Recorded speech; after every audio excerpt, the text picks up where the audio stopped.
Deuteronomy chapters 30 through 31. When all these things happen to you, the blessings and curses I have set before you, and you come to your senses, while you are in all the nations where the Lord your God has driven you, and you and your children return to the Lord your God and obey him with all your heart and all your soul by doing everything I am commanding you today. Then he will restore your fortunes, have compassion on you, and gather you again from all the peoples where the Lord your God has scattered you. Even if your exiles are at the farthest horizon, he will gather you and bring you back from there. The Lord your God will bring you into the land your ancestors possessed, and you will take possession of it. He will cause you to prosper and multiply you more than he did your ancestors. The Lord your God will circumcise your heart and the hearts of your descendants, and you will love him with all your heart and all your soul, so that you will live. The Lord your God will put all these curses on your enemies who hate and persecute you. Then you will again obey him and follow all his commands I am commanding you today.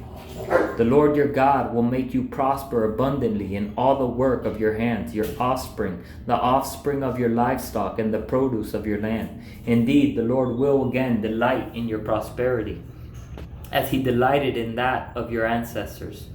When you obey the Lord your God by keeping his commands and statutes that are written in this book of the law, and return to him with all your heart and all your soul.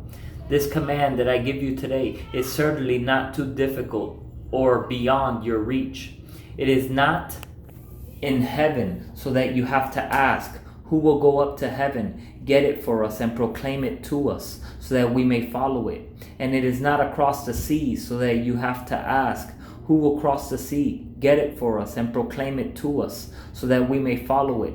But the message is very near you, in your mouth and in your heart, so that you may follow it. See, today I have set before you life and prosperity, death and adversity.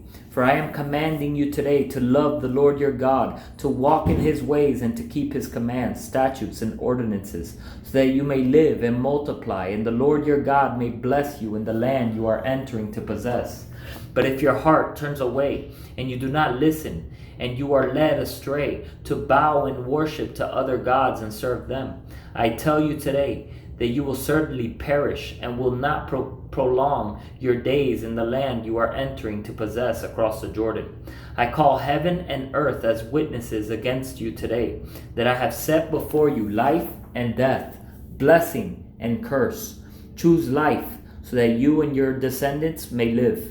Love the Lord your God, obey him, and remain faithful to him, for he is your life, and he will prolong your days as you live in the land the Lord swore to give to your ancestors, Abraham, Isaac, and Jacob. Then Moses continued to speak these words to all Israel, saying, I am now 120 years old. I can no longer act as your leader. The Lord has told me, you will not cross the Jordan. The Lord your God is the one who will cross ahead of you. He will destroy these nations before you, and you will drive them out. Joshua is the one who will cross ahead of you, as the Lord has said. The Lord will deal with them as he did Sihon and Og, the kings of the Amorites, and their land when he destroyed them. The Lord will deliver them over to you, and you must do to them exactly as I have commanded you. Be strong and courageous. Don't be terrified or afraid of them, for the Lord your God is the one who will go with you. He will not leave you or abandon you. Moses then summoned Joshua and said to him in the sight of all Israel, Be strong and courageous, for you will go with this people into the land the Lord swore to give to their ancestors. You will enable them to take possession of it.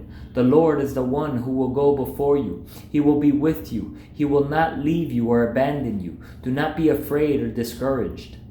Moses wrote down this law and gave it to the priests, the sons of Levi, who carried the ark of the Lord's covenant, and all the elders of Israel. Moses commanded them, at the end of every 7 years, at the appointed time in the year of debt cancellation, during the festival of shelters, when all Israel assembles in the presence of the Lord your God at the place he chooses, You are to read this law aloud before all Israel. Gather the people, men, women, dependents, and the resident aliens within your city gates, so that they may listen and learn to fear the Lord your God and be careful to follow all the words of this law. Then their children who do not know the law will listen and learn to fear the Lord your God as long as you live in the land you are crossing the Jordan to possess. The Lord said to Moses, "The time of your death is now approaching. Call Joshua and present yourselves at the tent of meeting so that I may commission him." When Moses and Joshua went and presented themselves at the tent of meeting, the Lord appeared at the tent in a pillar of cloud, and the cloud stood at the entrance to the tent. The Lord said to Moses, "You are about to rest with your ancestors, and these people will soon prostitute themselves with the foreign gods of the land they are entering. They will abandon me and break the covenant I have made with them. My anger will burn against them on that day. I will abandon them and hide my face from them so that they will become easy prey. Many troubles and afflictions will come to them. On that day they will say, 'Haven't these troubles come on us because our God is no longer with us?' I will certainly hide my face on that day because of all the evil they have done by turning to other gods. Therefore write down this song for yourselves and teach it to the Israelites. Have them sing it so that this song may be a witness for me against the Israelites. When I bring them into the land I swore to give their ancestors, a land flowing with milk and honey, they will eat their fill and prosper. They will turn to other gods and worship them, despising me and breaking my covenant. And when many troubles and afflictions come to them, this song will testify against them because their descendants will not have forgotten it. For I know that they are prone to do even before. I know what they are prone to do even before I bring them into the land I swore to give them." So Moses wrote down this song on that day and taught it to the Israelites. The Lord commissioned Joshua, son of Nun, "Be strong and courageous, for you will bring the Israelites into the land I swore to them, and I will be with you."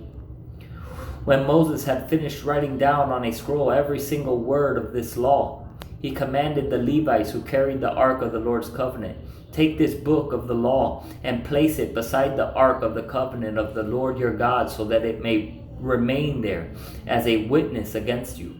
For I know how rebellious and stiff-necked you are. If you are rebelling against the Lord now, while I am still alive, how much more will you rebel after I am dead? Assemble all your tribal elders and officers before me so that I may speak these words directly to them and call heaven and earth as witnesses against them. For I know that after my death you will become completely corrupt and turn from the path I have commanded you. Disaster will come to you in the future because you will do what is evil in the Lord's sight, angering him with what your hands have made." Then Moses recited aloud every single word of this song to the entire assembly of Israel.